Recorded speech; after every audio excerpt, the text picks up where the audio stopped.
BA semester 6 education part 3B शैक्षिक सांख्यिकी उच्चतर। इस पेपर का नाम है, इंग्लिश में कहते हैं एजुकेशनल स्टैटिस्टिक्स एडवांस। ये इसका पार्ट 2 बना रहे हैं। इसमें क्वेश्चन 23 से लेकर क्वेश्चन 40 तक है। लखनऊ यूनिवर्सिटी की आगामी आने वाली परीक्षाओं के लिए बहुत इंपॉर्टेंट MCQs हैं।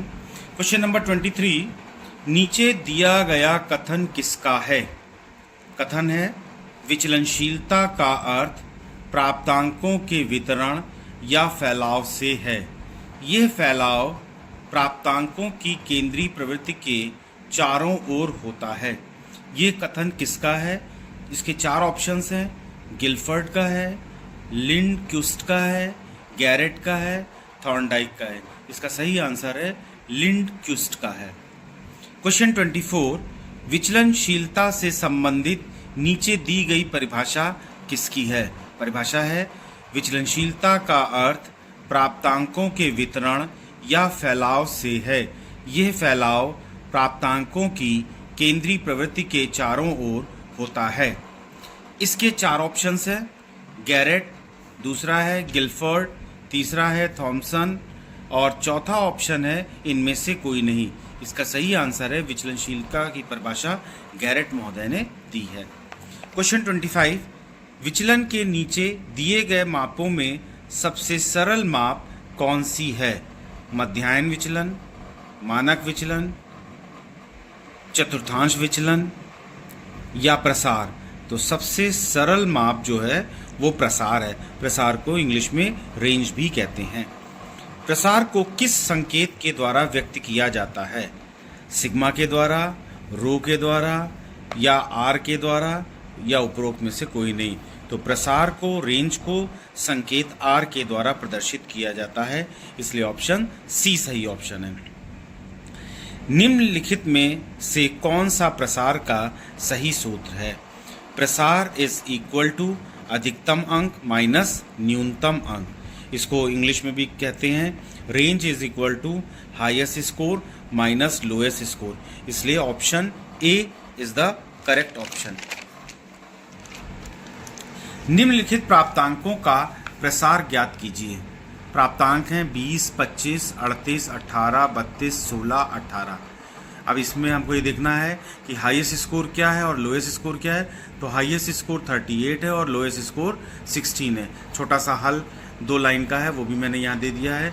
Range is equal to highest score minus lowest score, उच्चतम अंक माइनस न्यूनतम अंक, 38 माइनस 16 बराबर 22, इसलिए option C is the correct option. ये बहुत इंपॉर्टेंट क्वेश्चन है MCQ में।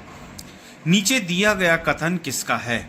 औसत विचलन या मध्यमान विचलन किसी अंक श्रृंखला में सभी विभिन्न प्राप्तांकों का उनके मध्यमान से विचलन का औसत होता है।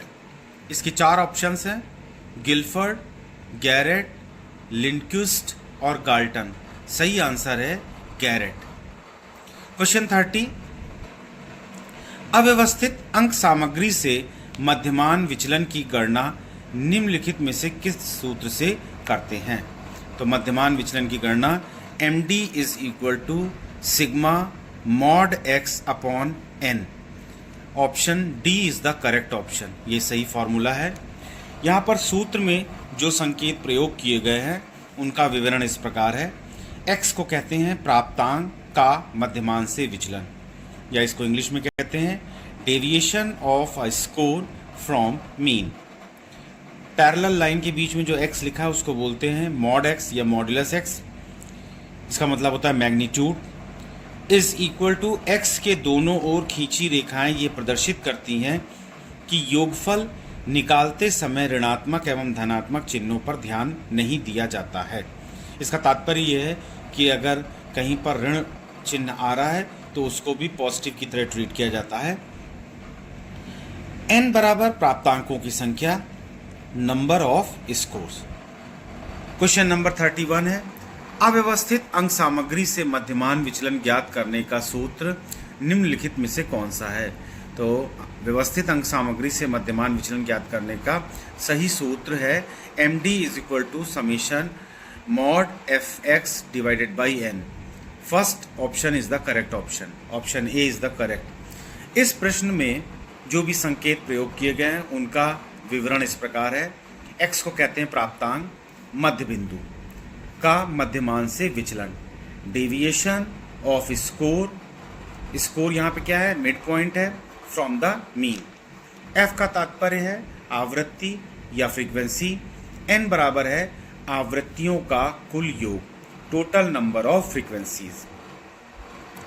क्वेश्चन 32, चतुर्थांश विचलन किसी आवृत्ति वितरण में 75वें प्रतिशतांक और 25वें प्रतिशतांक के बीच की दूरी का आधा होता है। ये कथन किसका है? इसके चार ऑप्शंस हैं, गिलफर्ड का है, लिंडक्यूस्ट का है, गाल्टन का है या गैरेट का है। सही आंसर है गैरेट का। क्वेश्चन नंबर 33 है, अव्यवस्थित अंक सामग्री से चतुर्थांश विचलन की गणना का सही सूत्र निम्नलिखित में से कौन सा है? पहला ऑप्शन है Q is equal to Q1 minus Q3 by N, दूसरा है Q is equal to Q3 minus Q1 divided by 2, तीसरा है Q is equal to Q3 minus Q1 और चौथा है Q is equal to Q3 plus Q1। सही answer है B, Q is equal to Q3 minus Q1 by 2। यहाँ पर Q का तात्पर्य है क्वार्टाइल डेविएशन, इसको QD भी कहते हैं या केवल Q से लिखते हैं। और Q1 का मान निकालने के लिए ये फॉर्मूला यूज़ करते हैं, n+1 डिवाइडेड बाई 4 वहाँ मान, n की वैल्यू रखेंगे, +1 कर देंगे, डिवाइड बाई 4 कर देंगे, जो भी पद होगा वही मान। Q2 is equal to 3n+1 divided by 4th score, English में कहते हैं अथ स्कोर और हिंदी में कहते हैं वहाँ मान, और n का मतलब है प्राप्तांकों की संख्या। क्वेश्चन नंबर 34 है, अव्यवस्थित अंक सामग्री से मानक विचलन ज्ञात करने का उचित सूत्र निम्नलिखित में से कौन सा है? इसके चार ऑप्शंस हैं, SD is equal to under root, इस निशान को अंडर रूट कहते हैं, under root sigma X square divided by n या स्क्वायर रूट भी कहते हैं या हिंदी में वर्गमूल कहते हैं। SD is equal to sigma X square divided by n, SD is equal to sigma X by n और SD is equal to under root sigma X by n। सही आंसर है SD is equal to under root sigma X square by n। इस question में जितने भी चिन्ह प्रयुक्त किए गए हैं उनका विवरण इस प्रकार है। SD को कहते हैं मानक विचलन या स्टैंडर्ड डेविएशन, X को कहते हैं मध्यमान से विचलन या deviation from mean, sigma X square को कहते हैं मध्यमान से विचलन के वर्गों का योग या इंग्लिश में कहते हैं sum of the squared deviations taken from the mean. n is equal to प्राप्तांकों की संख्या, नंबर ऑफ स्कोर्स, और ये जो चिन्ह है इसको कहते हैं वर्गमूल या स्क्वायर रूट। जैसे 4 का स्क्वायर रूट 2 होता है, 9 का 3 होता है, 16 का 4 होता है, तो वैसे ये वर्गमूल का निशान है। क्वेश्चन नंबर 35 है, व्यवस्थित अंक सामग्री से मानक विचलन ज्ञात करने की सही सूत्र या ज्ञात करने का सही सूत्र कौन सा है? इसके चार ऑप्शंस हैं, SD is equal to under root X square by N, SD is equal to under root summation F x square divided by N, SD is equal to F x square by N, और option D है SD is equal to X square by N. इसका सही answer है answer B, SD is equal to under root summation F x square by N. यहाँ पर जो भी संकेत प्रयोग किए गए हैं उनका विस्तृत वर्णन इस प्रकार है। SD को कहते हैं मानक विचलन, X इज इक्वल टू मध्यमान से विचलन, x square is equal to मध्यमान से विचलनों का वर्ग, F को कहते हैं आवृत्तियाँ या frequencies, F dot x square, F multiplied by x square को बोलते हैं विचलनों के वर्गों का उनसे संबंधित आवृत्तियों से गुणा, और n बराबर प्राप्तांकों की संख्या। क्वेश्चन नंबर 36 है, विचलन के माप कितने प्रकार के होते हैं? इसके चार ऑप्शंस हैं, 2 प्रकार के होते हैं, 5 प्रकार के होते हैं, 3 प्रकार के होते हैं या 4 प्रकार के होते हैं। तो विचलन के माप 4 प्रकार के होते हैं। क्वेश्चन 37, Q3 का अर्थ निम्न में से कौन सा है? A 60%, B 50%, C 75%, D 25%। सही आंसर है सी 75%। क्वेश्चन 38, दीर्घ विधि द्वारा मानक विचलन ज्ञात करने का सही सूत्र निम्न में से कौन सा है? S D is equal to F x square by N.